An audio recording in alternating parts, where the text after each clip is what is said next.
नमस्कार मित्रों। UP triple SC ने 19 जनवरी 2022 को लोअर पी से 2019 के मेंस की रिवाइज्ड आंसर की जारी कर दी, जिसके बाद लोगों के नंबर बढ़े भी, घटे भी और कुछ के कम भी हो गए। अब एक्सपेक्टेड कट ऑफ की बात करने से पहले कुछ इंपॉर्टेंट बातें जो आपको जाननी चाहिए वो यह कि सही एक्सपेक्टेड कट ऑफ बताने के लिए दो चीज़ की नॉलेज बहुत इंपॉर्टेंट है। पहला कि कंपटीशन लेवल क्या है, जो कि लगातार बढ़ता जा रहा है। दूसरा कि पेपर का डिफिकल्टी लेवल कितना था, ईजी था, मॉडरेट था या टफ था। एक बात और कि अगर कोई आपसे यह कह रहा है कि कट ऑफ बिल्कुल यही होगी जो वह आपको बता रहा है, तो आपको निश्चित भ्रमित कर रहा है, क्योंकि आज के दौर में इतनी अनिश्चितता है कि कंपटीशन किस लेवल तक जा चुका है, किस एग्जाम में, कि कट ऑफ किसी की सही हो जाए ये कोई गारंटी नहीं है। तो आज के मेरे इस कट ऑफ विश्लेषण में आपको दो कट ऑफ देखने को मिलेगी। पहली जो कि पॉपुलर ओपिनियन है और ज़्यादातर लोग कट ऑफ यही होने का अनुमान लगा रहे हैं, और दूसरी जो कि मेरा पर्सनल ओपिनियन है और मुझे जो लगता है कि प्रॉब्ली यही कट ऑफ होगी। तो आइए पॉपुलर कट ऑफ से ही शुरू करते हैं। ज़्यादातर लोगों की राय है कि नॉर्मल ग्रेजुएट पोस्ट्स जो ईओ, एसआई, एमआई, एसीओ वगैरह हैं, इनकी फाइनल कट ऑफ, ये डी वाली कट ऑफ नहीं, फाइनल कट ऑफ जो रह सकती है, तो यूआर की अगर देखें तो वो 305 के इर्द गिर्द, जैस यानी 303 से 307 नंबर, ओबीसी 300 के अराउंड, गर्ल्स 295 के अराउंड, एससी 290 और एसटी 278 के इर्द गिर्द रहेगी। यह है पॉपुलर ओपिनियन, यानी कि ज़्यादातर लोग फाइनल सिलेक्शन के लिए कट ऑफ इसी रेंज में मान रहे हैं। अब अगर मैं अपना पर्सनल ओपिनियन दूं, तो प्रोबेबल कट ऑफ जो कि मुझे लगती है, आइए वो भी देख लेते हैं। पहले तो सीट्स की बात कर लेते हैं। तो नॉर्मल ग्रेजुएट पोस्ट्स के लिए यूआर के लिए लगभग सीट्स हैं टोटल 291। अब इनमें भी क्षैतिज आरक्षण की सीट्स माइनस कर दें, जो कि DFF, ex serviceman, girls Kota और दिव्यांगजन विकलांगों की जो सीट है माइनस कर दें, तो लगभग 200-225 सीट फाइनल बचती अनरिजर्व कैंडिडेट्स के लिए। ओबीसी की लगभग 152 सीट्स, गर्ल्स की टोटल सीट्स 107, जिसमें एक्चुअल अनरिजर्व गर्ल्स की सीट लगभग 55-60 के आसपास होंगी।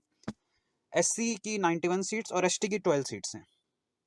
तो अब अगर मान लें कि आयोग, जैसा कि पिछले मंडी के एग्जाम में आयोग ने 3 टाइम्स कैंडिडेट्स को बुलाया था डॉक्यूमेंट वेरिफिकेशन के लिए, तो अगर आयोग इसमें भी लगभग 2000 कैंडिडेट्स को बुलाता है डॉक्यूमेंट वेरिफिकेशन के लिए, तो जो कट ऑफ रह सकती है वो यूआर की 302 plus minus 2, OBC 297, SC 293, SC 282 और एसटी 268। डॉक्यूमेंट वेरिफिकेशन के बाद फाइनल सिलेक्शन के लिए जो कट ऑफ रह सकती है वह है यूआर की 311.5 प्लस माइनस 2, यानी कि 309 से 313 के बीच। ओबीसी की 307 के आसपास, गर्ल्स 302, एससी 295 प्लस माइनस 3 और एसटी 286 प्लस माइनस 3।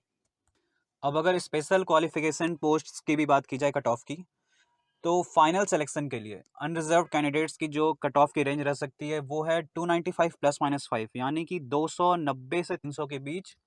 इन तीनों ही पोस्ट की इसी के बीच में रहनी चाहिए, ये एक्सपेक्टेड कट ऑफ है मेरी।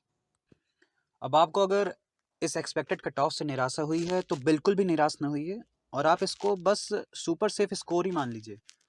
खुद हम सभी चाहेंगे कि फाइनल कट ऑफ जो है वो पॉपुलर कट ऑफ, यानी कि यूआर 305 वाली रेंज में ही रहे।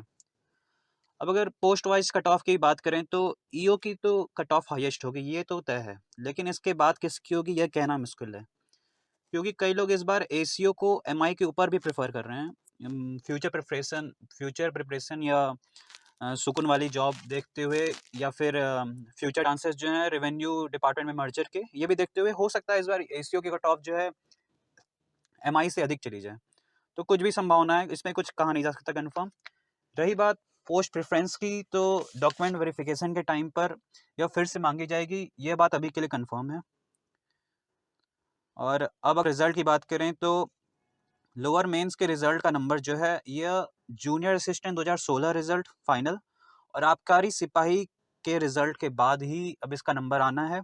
तो अभी इसमें हालांकि तो इस आयोग के सचिव ने रिवाइज्ड की आने के 15 दिन के अंदर रिजल्ट देने की बात ही थी धरने में जो अभ्यर्थी गए थे उनसे, लेकिन अभी आप मान लीजिए कि फरवरी सेकेंड हाफ से पहले अभी ये रिजल्ट की पॉसिबिलिटी बन नहीं रही है, और वो भी अगर इलेक्शन या कोरोना या अन्य किसी वजह से अगर आयोग की कार्य प्रणाली बाधित होती है तो रिजल्ट मार्च तक डिले भी हो सकता है।